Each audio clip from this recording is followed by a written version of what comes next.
কি আশ্চর্য, বুঝলি হিয়া, আমার এই ব্যাগটা একটা স্ট্যাচার টান দিয়ে পালাচ্ছিল, আর উজান একদম হিরোর মতো ঝাঁপ দিয়ে পড়ে এটা উদ্ধার করে দিল। কি আশ্চর্য! রিয়েলি থ্যাঙ্কস আ লট। কেমন আছো উজান? উজান ভালো আছে।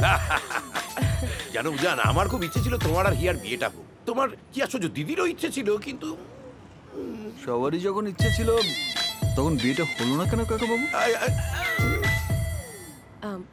দেখো উজান, আমি সোজা কথা সোজাভাবে বলতে ভালোবাসি। সেদিন যখন তোমার বাড়িতে গেলাম, তোমার ওই ভিতু ভিতু হাব ভাব আমার জাস্ট পছন্দ হয়নি। তারপর যখন তোমার হাত থেকে কাপটা পড়ে গেল, মানে তোমার হাতটা কাঁপছিল, আমি জাস্ট টলারেট করতে পারিনি।